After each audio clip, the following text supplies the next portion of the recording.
अच्छा, आज की वीडियो स्पेशली उन लोगों के लिए जो मुझसे हर बार व्हाट्सएप पर मैसेज करते हैं और मुझे कहते हैं सर वीज़ा जो है हम अप्लाई किस तरह कर सकते हैं, वीज़ा कहाँ से मिलता है, कौन देता है, वीज़े का मतलब क्या है। क्योंकि कॉमन क्वेश्चन होता है कि वीज़ा आपके पास है या नहीं है, आपके पास वर्क परमिट है या नहीं है, तो हम वीज़े की बात किस तरह कर सकते हैं। हमारे साथ अक्सर स्कैम और फ्रॉड हो जाता है। तो ये वीडियो आप लोगों के लिए, आप गल्फ में जाना चाहते हैं, एशिया के कंट्री में जाना चाहते हैं, यूरोप और शेंजन के किसी भी कंट्री में जाना चाहते हैं, तो अगर आप खुद अप्लाई करना चाहते हैं, इवन कि आप उम्रा का वीज़ा खुद अप्लाई करना चाहते हैं, या आप दुबई का वीज़ा खुद अप्लाई करना चाहते हैं, या यूरोप और शेंजन का ट्रिप प्लान कर रहे हैं, या आप वर्क वीज़ा पर जाना चाहते हैं या स्टडी वीज़ा पर जाना चाहते हैं, तो ये वीडियो आप लोगों के लिए। आप जॉब्स पर भी अप्लाई करके खुद अपने सेल्फ पर जा सकते हैं।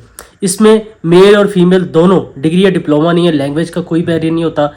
अच्छा, लैंग्वेज को कोई बैरियर क्यों नहीं होता है? इसमें डिफरेंट टाइप्स की वैकेंसीज होती हैं। किन किन में लैंग्वेज बैरियर होता है, किन किन में नहीं होता। आप अपने सेल्फ पर सिंपल अप्लाई किस तरह कर सकते हैं, तो ये वीडियो आप लोगों के लिए इंपॉर्टेंट होने वाली है। वीडियो को कंप्लीट देखिएगा।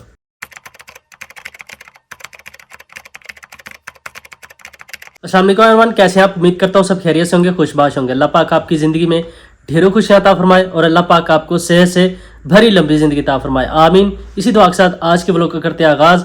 सबसे पहले मैं आप लोगों को बताना चाहता हूँ कि मैं इस वक्त सऊदी अरब में मौजूद हूँ, मदीना में मौजूद हूँ। मैं उम्रा करने आया हुआ हूँ और मैंने मक्का से अपना उम्रा कंप्लीट करके अभी मदीना में हूँ। रात मैंने रियाजुल जन्ना की जो है सैर की और विज़िट किया वहाँ का, मुझे अपॉइंटमेंट मिल गया था। अभी मैं अपने रूम में हूँ। तो बहुत सारे मैसेजेस आ रहे थे, जिसका मैंने सोचा कि मैं आपको एक डिटेल में वीडियो बनाकर अपलोड कर देता हूँ कि आप उस वीडियो को कंप्लीट देखिएगा। इस वीडियो में मैं आप लोगों को बताऊंगा कि किसी भी कंट्री का वीज़ा किस तरह अप्लाई किया जा सकता है, वीज़ा का मतलब क्या है, वीज़ा कौन देता है, वीज़ा कैसे अप्लाई किया जाता है और फाइल किस चीज़ का नाम है, फाइल किस तरह बनती है। सबसे पहले तो स्टार्ट करते हैं। अगर आप उम्रा पर आना चाहते हैं तो स्पेशली मैंने यहाँ पर देखा है कि एजेंट हजरात से आप बुक करके आते हैं। एजेंट हजरात आपके साथ जो है मुकम्मल बुकिंग करते हैं, यानी पाकिस्तान से लेकर यहाँ आने तक, यहाँ से आपको वापस जाने तक, यानी कि पाकिस्तान के एयरपोर्ट से लेकर मक्का तक, मक्का से मदीना तक, या पाकिस्तान के एयरपोर्ट से मदीना तक, मदीना के एयरपोर्ट से मक्का तक, मक्का से फिर देन वापसी पर। तो आपने क्या करना है जी, देखें इसमें सबसे बड़ा जो आप लोगों के साथ धोखा होता है, आप पाकिस्तान से अपना मुकम्मल पैकेज सेलेक्ट करते हैं। वो आपको बता देते हैं जी आपको होटल के हिसाब से कि होटल दूर है, करीब है, ठीक है। क्योंकि इसमें मैंने देखा है कि होटल आपको बताया करीब का जाता है, वहाँ पर आप लोगों की होटल बुकिंग करके वाउचर जो आपको दिया जाता है, यहाँ पर आकर मोस्टली वो नहीं निकलता। अगर आप लोग मेरी बात से एग्री हैं तो नीचे कमेंट सेक्शन में लाजमी लिखिएगा कि आप लोगों को उम्रा पर आए हुए जो होटल दिखाया गया था, क्या आप लोगों को वही मिला, क्या आप लोगों को वही शटल सर्विस मिली, कि आप लोगों को वॉकिंग डिस्टेंस पर वही होटल दिया गया। इसमें होता क्या है जी, आप पाकिस्तान से पैकेज सिलेक्ट करते हैं किसी भी एजेंट के थ्रू, वो आप लोगों को 2:20 से लेकर 3:20-30 तक दे देता है। इवेंट के हिसाब से होता है, मतलब कि क्राउड के हिसाब से होता है कि दिन कौन से जा रहे हैं। नॉर्मल डेज हैं तो आपका पैकेज कम बनेगा, अगर पीक के दिन है, यानी कि जिस तरह अभी रमजान चल रहा है, तो इन दिनों में थोड़ा सा महंगा हो जाता है। इन दिनों में उनकी कमाई का जरिया भी बहुत ज्यादा बनता है, क्योंकि थोड़े से नहीं बल्कि ज्यादा 10-10 किलोमीटर पर दूर होटल दे दिए जाते हैं। और फिर जो लोग माशाल्लाह फैमिली के साथ आए होते हैं, बच्चे होते हैं, बुजुर्ग होते हैं, उनके लिए जो है शटल में बैठना बहुत मुश्किल हो जाता है, क्योंकि धक्कम पेल होती है और बहुत जलालत उठानी पड़ती है। सिंपल बात बताऊं कि अगर आप लोग अपने सेल्फ पर थोड़ी सी कोशिश करके, अगर आप अपने सेल्फ पर ये चीज़ें करें तो आप कामयाब हो सकते हैं। सेल्फ पर किस तरह करनी है मैं आपको मिसाल दे रहा हूँ। आप पाकिस्तान से आप जस्ट वीज़ा लगवाएं, किसी स्पॉन्सर ले लें, ठीक है। स्पॉन्सर ले लिया, आपका वीज़ा लग गया, ठीक है। आपने टिकट किसी भी ट्रैवल एजेंट से बुक कर लेनी है। डिफरेंट आप जो है एयरलाइंस की टिकट्स देख लें, मुनासिब कीमत पर भी मिल जाती हैं। अगर आप डायरेक्ट जाना चाहते हैं तो आपको थोड़ी सी कॉस्टली पड़ेगी। इसके अलावा आपने सिर्फ वीज़ा लगवाना है, सिर्फ वीज़ा लगवाना है, ठीक है। टिकट आपने खुद लेनी है, होटल बुकिंग आपने खुद करनी है। ये बात आप थोड़ी सी ध्यान से सुन लें, होटल बुकिंग आपने खुद करनी है। कहाँ से करनी है जी, आपका कोई रिश्तेदार वहाँ पर मौजूद है, उसे फिजिकली करीबी होटल्स में भेजें, वो बुक कर देगा, ठीक है। यहाँ रिसेप्शन पर सारे बैठे होते हैं, यहाँ पर इवन के पाकिस्तानी, इंडियन, बांग्लादेशी होते हैं, ट्रांसलेटर होते हैं, ठीक है। अगर ऐसा नहीं हो सकता, आपका वहाँ कोई जानने वाला नहीं है, तो आप ऑनलाइन आएँ, खुद बुक करें।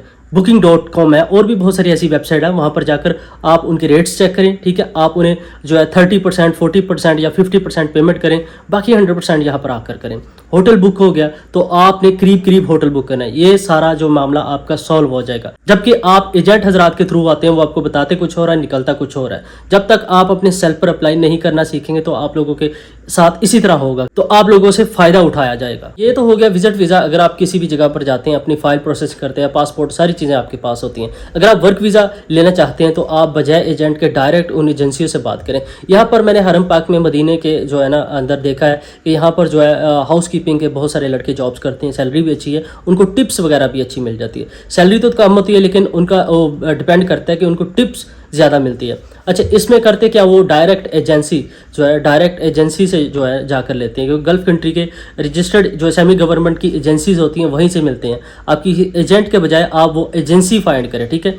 एजेंसीज का मैं अभी नहीं बता सकता, मुझे भी ऑथेंटिक पता नहीं है, क्योंकि मैं ऑनलाइन वैकेंसीज पर अप्लाई करने का तरीकाकार बताता हूँ। आपको सऊदी अरब गल्फ कंट्री में अगर आप उम्रा पर आ रहे हैं तो आपको करीब होटल चाहिए तो आप मुझसे भी रब्ता कर सकते हैं। मैं डायरेक्ट आप लोगों को उनका नंबर दे दूंगा, उनका कार्ड सेंड कर दूंगा। जो आप हरम पाक के सहन से नीचे उतरते हैं, जो ये एक फेमस है मिसफला कुबरी, उसके पीछे जो हरम पाक के सेंटर और मिसफला कुबरी के सेंटर में जो होटल जाते हैं, जहाँ से आप गुजर कर जाते हैं, जहाँ पर आपको शॉप्स बहुत ज़्यादा नज़र आती हैं, उस लाइन में जो होटल्स हैं उसके जो है मैं नंबर आप लोगों को दे दूँ। अगर आप अपने सेल्फ पर अप्लाई करना चाहें विदाउट एजेंट, बिल्कुल आप कर सकते हैं। आप अपनी फैमिली के साथ, अपने बुजुर्गों के साथ वॉकिंग डिस्टेंस जो है तकरीबन मेरे ख्याल से 500 मीटर का पड़ेगा, जो आपको बहुत इजी हो जाएगा। और हाँ, सवाल मुख्तसर यूरोप और शेंजन में किस तरह जा सकते हैं, वीज़ा क्या होता है। भाई वीज़ा क्या होता है, वीज़ा वो होता है जब आपकी फ़ाइल मुकम्मल होगी। फ़ाइल मुकम्मल होने के बाद अब आप रेडी हैं जी, आप एम्बेसी में जाएंगे। एम्बेसी में जो है जिस कंट्री का आप अप्लाई करने लगे हैं उस कंट्री का एम्बेसडर बैठा हुआ है, आपने अपनी फाइल उसको सबमिट कर देनी है। वो आपकी फाइल के बिहाफ पर आपको वीज़ा ग्रांट करता है,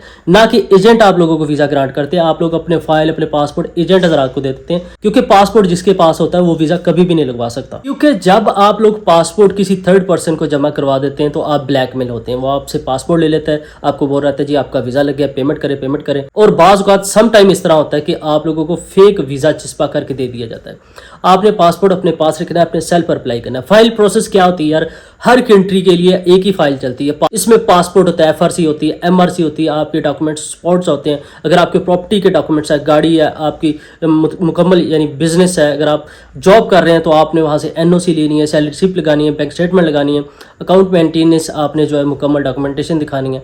बैंक से जाएं, अपनी बैंक स्टेटमेंट मुकम्मल जो है अपने बैंक मैनेजर से सिग्नेचर करवा कर, मोहर लगा कर निकलवाएं, ठीक है। अपने अकाउंट में शो मनी रखें। उसके अलावा बाकी सारे डॉक्यूमेंट्स मैंने आपको बता दिए, पासपोर्ट है, ID कार्ड है आपका, FRC MRC है, ये सारे डॉक्यूमेंट्स आ जाते हैं। इसके अलावा आपने ये मुकम्मल फाइल रेडी करके लास्ट पे एक कवर लेटर लिखना होता है, जिसमें आपने खुद भी लिख सकते हैं, ठीक है, किसी से प्रिंट भी करवा सकते हैं। आप खुद वहाँ पर लिखे मैं कहाँ पर जाना चाहता हूँ, मेरा काम क्या है, ताकि वीज़ा ऑफिसर को पढ़ने में आसानी आए, आपका पर्पज़ और प्लान वो समझ पाए। इसी बिहार पर आपका वीज़ा ग्रांट होता है। गल्फ कंट्री की एम्बेसी की अपॉइंटमेंट का इशू नहीं होता। यूरोप और शेंजन कंट्रीज़ यानी USA, कनाडा, इन कंट्री की एम्बेसी की अपॉइंटमेंट लेनी पड़ती है। आपने अपॉइंटमेंट लेनी है, मुकम्मल फाइल अपॉइंटमेंट जब आपको मिल जाए तब आपने फिजिकली एम्बेसी में जाकर फाइल सबमिट करवानी है। या इसके सर्विसेज होते हैं जिस तरह VFS, BLS, TLS, एरिजो हो गया, जो आपकी फाइल जो है थर्ड पार्टी के तौर पर लेते हैं और वो आगे डायरेक्ट एम्बेसी या कॉन्सुलेट में सबमिट करवाते हैं। सिंपल। अभी आप वर्क वीज़ा पर जाना चाहते हैं, सिंपल, किसी से भी वर्क परमिट की बात नहीं करनी, किसी से भी टर्न बेस की बात नहीं करनी। हाँ, जो लोग भर सकते हैं उन लोगों ने जो है बाज नहीं आना, वो दे सकते हैं, भाई मैं उनको नहीं रोकता। आपने करना क्या जी, अपने सेल पर एक simple CV and cover letter बनाना है। CV और कवर लेटर बना लिया आपने, लिंक्डइन है, Seek है, इंडीड है और बहुत सारी ऐसी रिक्रूटमेंट एजेंसीज हैं, ठीक है। मेरा व्हाट्सएप चैनल ज्वाइन कर ले, उसमें मैं लिंक प्रोवाइड करता रहता हूँ। उसमें आपने डेली बेसिस पर अप्लाई करना है। अप्लाई करने के बाद क्या होगा जी, आपने ऑथेंटिक और रजिस्टर्ड एम्प्लॉयर फाइंड करना है, वहां तक अपनी CV पहुंचानी है जिसको फॉरेन वर्कर की ज़रूरत होती है। अगर तो आपने किसी एजेंट से बात करनी है, जाहिर बात है वो आपको वर्क परमिट सेल करेगा और उसमें बिल्कुल भी हकीकत नहीं होती। वो आपको डन बेस की बात में 40 लाख 50 लाख बताता है। आप खुद अप्लाई करें, बहुत सारे लोग मूव कर गए हैं। मैं आपको सक्सेस स्टोरी बताऊं तो आप लोग यकीन नहीं करते, क्योंकि आप लोग जो है पैसे के पुजारी हैं। आप लोगों के माइंड में जो है अपना खुद सेल्फ पर काम करना बहुत ही आप जो है ना लो लेवल पर तक होते हैं, डरते हैं पता नहीं क्या होगा। एजेंट अगर आप लोगों को लूट ले, स्कैम कर ले, वो सबर आ जाता है। खुद अपने सेल्फ पर कभी भी अप्लाई नहीं करना। इसीलिए मेरी हर वीडियो में मैं आप लोगों को अवेयरनेस देता हूं, खुद अप्लाई करें। अगर आपको एम्प्लॉयर की तरफ से वर्क कॉन्ट्रैक्ट आ जाए, उसी वर्क कॉन्ट्रैक्ट के बिहाफ पर आपने वही फाइल प्रोसेस करनी है, अपने डॉक्यूमेंट्स, डिग्री, डिप्लोमा, अपना work contract, job offer letter, उसके बाद वर्क परमिट, ये सारी चीज़ें आपने इकट्ठी करके एम्बेसी की अपॉइंटमेंट लेनी है। वर्क वीज़ा की, विजिट वीज़ा की अपॉइंटमेंट विजिट वीज़ा के लिए होगी, वर्क वीज़ा की वर्क वीज़ा के लिए होगी, स्टडी वीज़ा की स्टडी वीज़ा के लिए, ठीक है। वर्क वीज़ा की अपॉइंटमेंट मिल गई, एम्बेसी में आपने अपनी फाइल जमा करवा दी, उसके 21 या 20 या 25 या एक महीने के अंदर आपका वीज़ा अप्रूव होकर आ जाता है। सिंपल है। अगर मज़ीद आपको कोई क्वेश्चन है, अप्लाई करवाना चाहते हैं किसी भी जॉब्स पर, आपको अप्लाई करना नहीं आता, तो आप हमारा पैकेज ले सकते हैं या आप मुझसे व्हाट्सएप पर रब्ता कर सकते हैं, इन्फॉर्मेशन ले सकते हैं।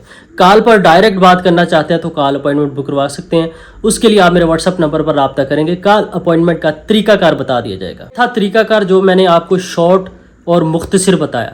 अगर आपका मज़ीद कोई क्वेश्चन है तो बिल्कुल आप रब्ता कर सकते हैं, वरना मैं नेक्स्ट व्लॉग में आप लोगों को अगेन एक्सप्लेन करूंगा डीपली कि आप किन किन वेबसाइट पर जाकर किस तरह अप्लाई कर सकते हैं, ठीक है। अपने सेल्फ पर अप्लाई किया करें, चाहे वो विजिट वीज़ा है, चाहे वो वर्क वीज़ा है, चाहे वो स्टडी वीज़ा है, कोई भी वीज़ा है अपने सेल्फ पर। देखें, जिस थर्ड पर्सन से आप करवाते हैं उसने आपके ही डॉक्यूमेंट्स लेकर एम्बेसी में जमा करवा देने होते हैं। कोई रॉकेट साइंस नहीं है, उसका कोई ताल्लुक वास्ता नहीं होता, ना एम्बेसडर उसको जानता है पर्सनली, इस तरह बिल्कुल भी नहीं होता। ज़्यादातर केसेस में क्या होता है, आप अपनी जो है मुकम्मल डॉक्यूमेंट्स अपने वो उस बंदे को देते हैं, एजेंट को देते हैं, वो ऊपर नीचे लगाकर आपको एक फ़ाइल बना कर दे देता है, वो आपसे पैसे चार्ज कर लेता है और आपको बोलता है जी एम्बेसी में जमा करवाएं। सिंपल यही होता है। तो इंशाल्लाह मिलते हैं नेक्स्ट व्लॉग में। दुआ में याद रखिएगा। अल्लाह हाफिज़।